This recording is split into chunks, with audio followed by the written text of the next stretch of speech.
published 0553 est, the 2nd of December 2017, updated 0923 est, the 2nd of December 2017. Brutal game, brutal result. England put in a performance for the ages, and had red-hot favourites Australia out on their feet, only to come up agonisingly short in Brisbane.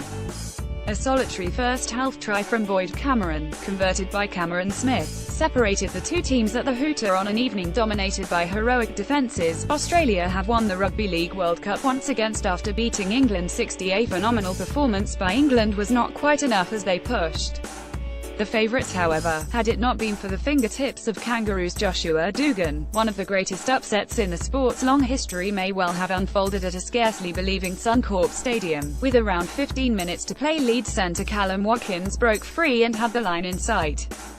Parity and extra time beckoned. Out of nowhere, Dugan brought him crashing to the turf with an outstretched hand. There were further English assaults as the hosts, who had racked up 204 points on their stroll to the final, were reduced to wasting time in desperation. Alas, it was to no avail. Brave England could not find a way through the incredible walls of green and gold defence. No victory, but plenty of plaudits. Boyd Cordner celebrates scoring the opening try of the 2017 Rugby League World Cup final. Australia were favourites to retain the cup and win their 11th tournament in 14 attempts. Smith, Australia's great hooker, has won all there is to win. He has starred in State of Origin, the ferocious annual three-match wars between New South Wales and his native Queensland, and he summed it up succinctly: "As hard a game as I've played in my career," he said. Some accolade. England's Australian coach Wayne Bennett agreed. "I'm really proud of them," he said. That was State of Origin standard, as the Hooter went, with England again pressing. The Warriors in white sank to their knees while their opponents celebrated wildly. It said it all. A distraught Watkins, with multiple cuts to his face from the grueling battle, admitted that he thought he was "I am just devastated," he said. "I thought I was all right. I thought I was away but just couldn't keep my balance. I'm not even sure whether he got my ankle, the bottom of my studs or whatever. It is just so disappointing." The hosts scored the opening try but were tested by England with a score 60 at halftime. Australia thought they had scored a second try after break but was ruled out by video referee. Bennett agreed. "It was certainly a moment," he said, matter-of-factly. The 67-year-old is yet to decide whether he will extend his stint in charge of England. RFL bosses should be doing everything in their powers to make it so. "I'm not talking about that tonight," he said as a typically curt, 5-minute post-match press conference drew to a close. The sense, however, was that the players want the wily guru to stay. "I'd love Wayne to continue the job he's doing," said a bruised and battered forward James Graham. "I think he's been great for this group. I think that's planned to see, easy to see. People who watch the game can see what it means. We've come to Australia, away from home for 7 weeks, and put in a performance like that where the game was on the line. For 80 minutes, we were only one score away."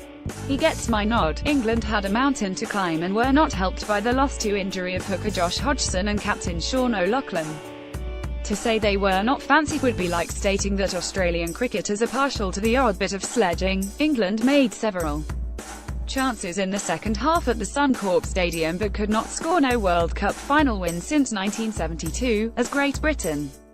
No appearance in the final since 1995. In the tab betting sections of the local bars, you could find odds of $7 on the visitors, effectively 61 in a 2-horse race. England may also claim that they were not helped by referee Gerard Sutton, himself an Aussie. Officials will blame a shortage of whistleblowers, but can the sport really take itself seriously when the man in the middle is from the same country as one of the competing sides? Rugby league really does not do itself any favours. At times, Mr. Sutton did not do England many, either. "That's just football," said Bennett. Others may have had different things to say. A bone-shaking opening. Graham took an almighty whack on the head in the first hit-up, saw both sides go close in an early arm wrestle. The try that would win it came on 15 minutes, when Cordner took advantage of a series of repeat sets of 6 to plunge over on the left. It was more World Cup heartbreak for Sam Burgess, who played in the Union failure of 2015. His score was converted by Smith and the scoreboard remained static for the remainder. That, however, only tells half the story.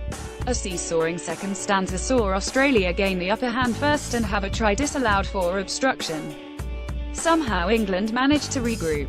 Warrington's Chris Hill went within inches, then came Dugan's dramatic intervention.